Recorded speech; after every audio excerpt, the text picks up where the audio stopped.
Hello. I was introduced before, but I'll just repeat it again. My name is Jeff Griffiths. I'm here all the way from Vancouver, Canada. That's where I live. Work for Mozilla there. I am the recently promoted Director of Product for the core browser team. The team that I manage is a bunch of product managers who work on the core browser.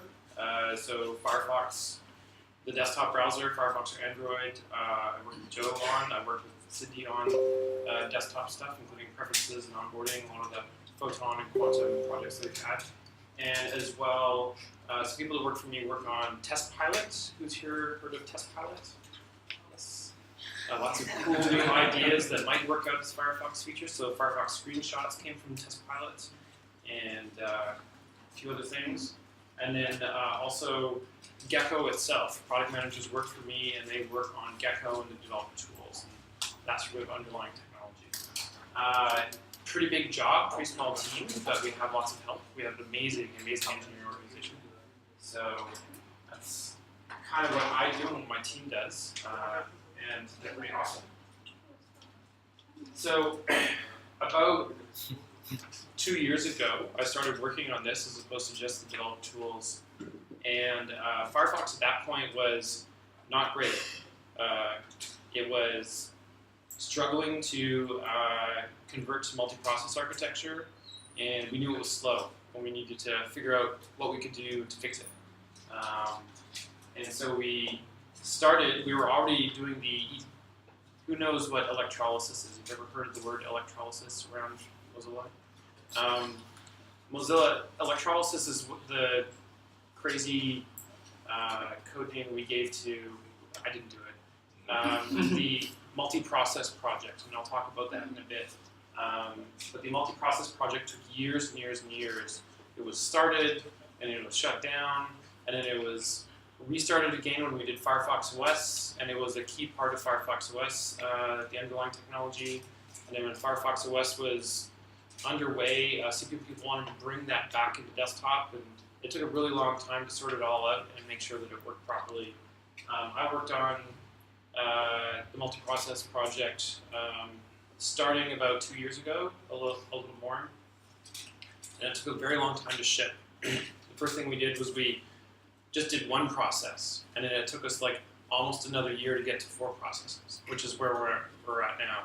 You can now have 4 processes by default, and you can have as many as 7 processes if you twiddle the crowds. And that was the biggest step that we needed to take, was multi-process, and that allowed us to do a whole bunch of other things. Allowed us to be much, much more secure. It allowed us to break out the thing that the part of Firefox that talks to the graphics card to just like a separate process, to put add-ons in their own process so that they couldn't interfere with the rest of the browsers. All sorts of things that we could suddenly do because of multi-process. It's a very important step. And it allowed us to really start looking at performance, to really start looking at what we could put into Firefox that would help performance, and like how to optimize that performance, measure that performance.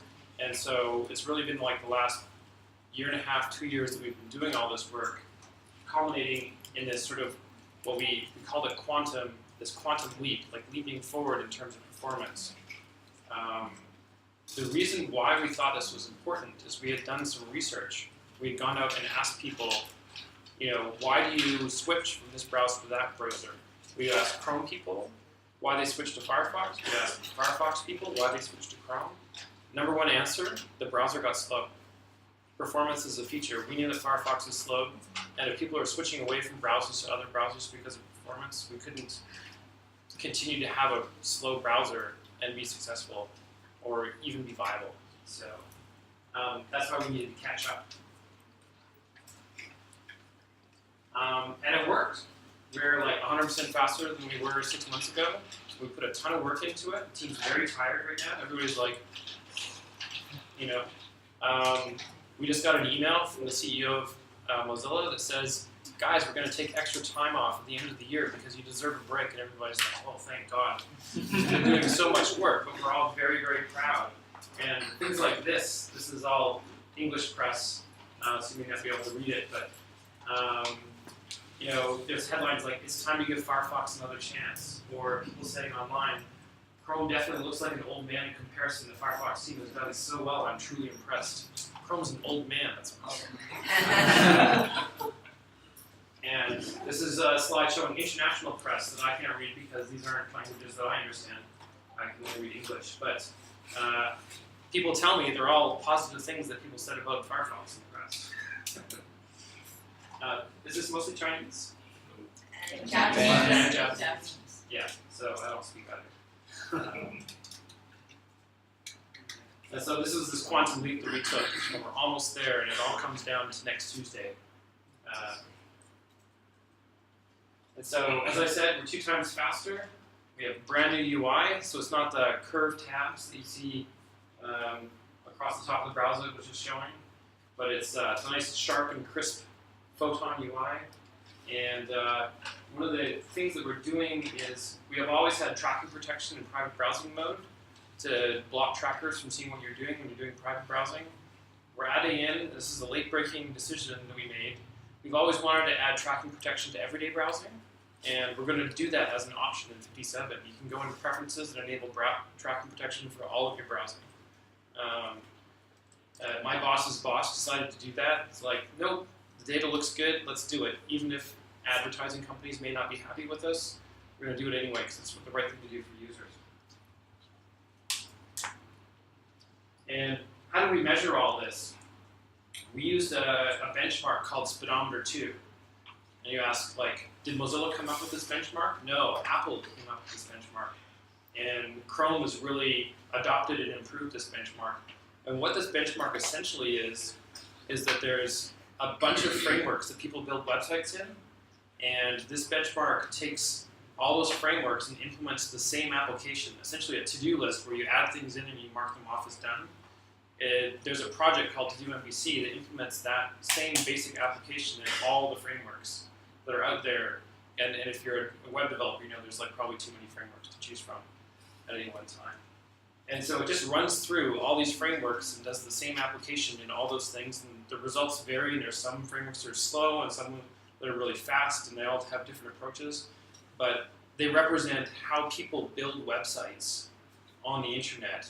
They're a real signal to us of where performance problems are in real websites. And this is important because I think in the past, benchmarks have been, which browser does math really quickly. And people don't do math when they browse the web. They use an application. So we wanted to have the closest thing we could to tell us that we were doing better with applications. And it's telling here that all 3 major browser vendors, I think Microsoft too, all agree that this is a pretty good benchmark in terms of benchmarks. They're never perfect, but they're pretty good. And the other thing that we've done is we made some smart choices about our multi-process architecture. This is kind of a crazy graph, but if you can imagine, when you're in Chrome and you open tabs and put different sites in different tabs, you get a new process for each one of those tabs. So you can have a lot of processes running, and they can take up a lot of RAM. And if you have an inexpensive laptop, which data tells us is what most people run Firefox on, you run out of RAM pretty quickly. What we've done in Firefox is we've limited it to 4 by default. That's kind of a hard limit. I made that decision like 8 months ago, and it seems to be the right decision. We would like to bump it up to more, but we have to manage our memory usage before we can do that safely. And what this effectively does is it means that when we measure usage, memory usage, we're at that just right level. We're never going to use too much memory and actually slow down instead of speeding up your browser. And so when we do tests of that, we see in our own tests that given the same set of web pages visited in different browsers, we use less memory than all the other browsers. And in some cases, a lot less.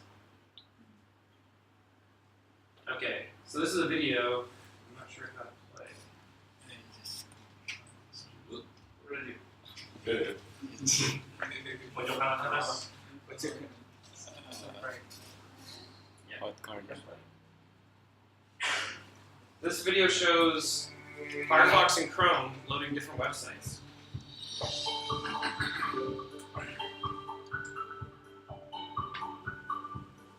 Firefox wins. Chrome wins. Obviously. Firefox wins.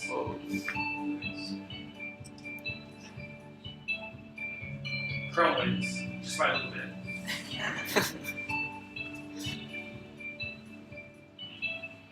Firefox wins. Instagram, very important.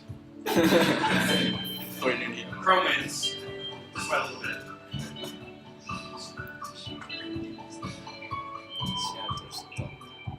Firefox wins by a long. Oh, 6 seconds.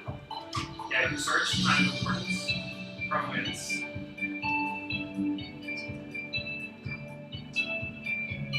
Chrome wins.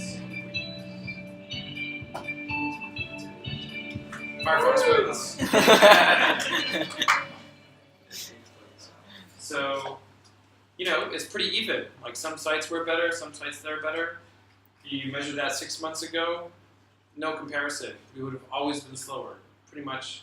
And as we've just improved things dramatically, we've just fixed a whole bunch of performance bugs that were just there in Firefox that had accumulated over years and years and years. And in particular, there's engineering teams. There's one engineer in particular who lives in Toronto, named Isan Akari, who did enormous amounts of work to get this performance. In the book? No, I don't want to do that.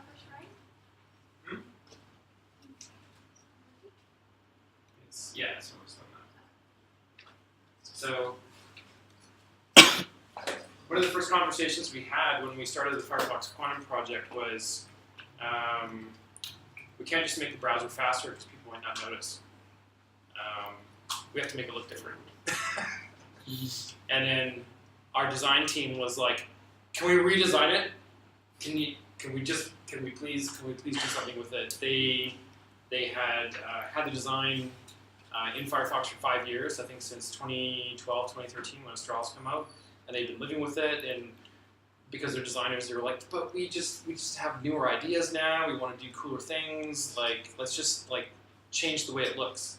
And I was like, "Yes, absolutely," because if you change the way something looks, people notice it, right? Mm-hmm. It's like if you always wear black t-shirts and then suddenly you wear a red t-shirt one day, people are like, "I notice you now because something's different," And so that was the impetus behind the Photon project, which was essentially our Firefox front-end teams and our design teams and product teams collaborating to make Firefox look better, to be more usable, all these great things. It was an enormous amount of work. It was one of the coolest projects that I've worked on. Sadiq, of course, helped us as well.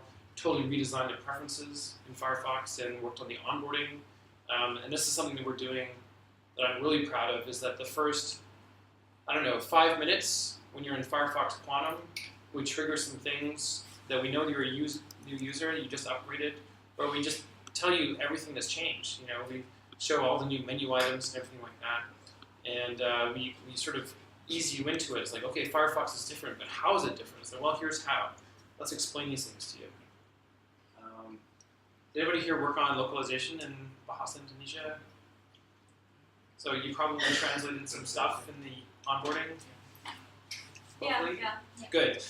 I'm asking. Yeah, you mean the tour, right? Yeah, the tour. Yeah. Yes. Excellent.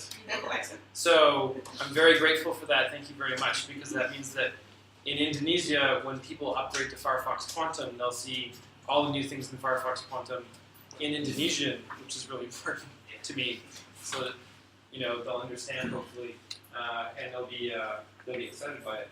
So that's Photon, and this is this crazy video about tabs. How do I put this again? Just press. Oh. Okay.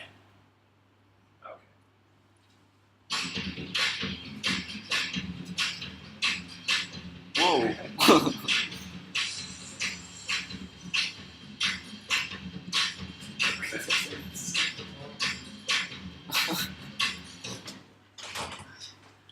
So this video came from, who here has met Dietrich Ayala? Do you know who Dietrich Ayala is? Okay, he's my friend in Portland, and he's been living in Asia for the last year. And he tweeted this thing, actually I think he wrote a comedian blog post about this thing where And he's had this for years. He has a Firefox profile with 1,600 tabs open. And he occasionally opens that up in a new version of Firefox and measures how long it takes Firefox to start up. And that used to be like 8 minutes. It used to start up in 8 minutes. And now it starts up in 12 seconds. And so he wrote a blog post about how much faster it is to start up a Firefox profile with 1,600 tabs. And it hit international news. It was everywhere. Everybody was talking about it. It was, on Engadget or whatever. People wanted to interview him. He became famous for 5 minutes. And so then the marketing team doubled down and made this crazy video about, like, if you like opening lots and lots and lots of tabs, we've got you. You can open way more tabs in Firefox and close down Firefox and restore your session than you could in any other browser. Because apparently we just fixed one bug, and it was a crazy bug, but we fixed it. And so it's so much better now. It's interesting what the press picks up about these things, because Dietrich's the only person that has a 1,600 tab profile. You know exactly where he is in the data. You just have to go like, oh, session restore, how many tabs? 1,600? That's Dietrich.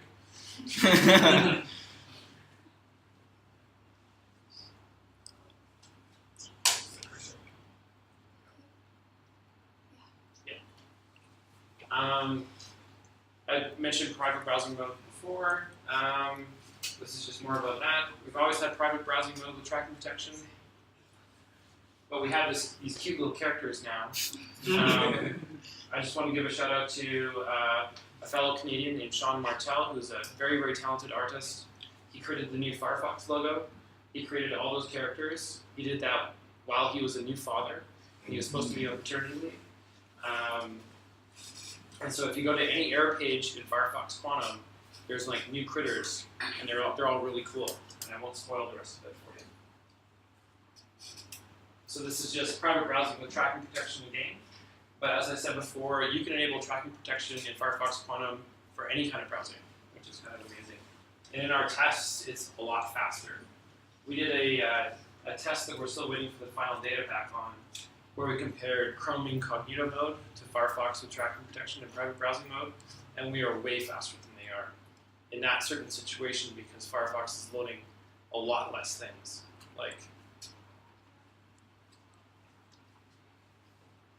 Okay, so we're at the end of the beta period. So you could download beta, you could download developer edition, or you can just wait till Tuesday. We're almost done. But the cool thing that's going to happen for the next about 4 or 5 months is we're going to keep on shipping Firefox Quantum. We've got Web Render coming up in about 59 or 60, depends. We've got a bunch of other improvements. Firefox is just going to keep getting out faster. So that's kind of it. And I think you know the date by now. Okay, Joe?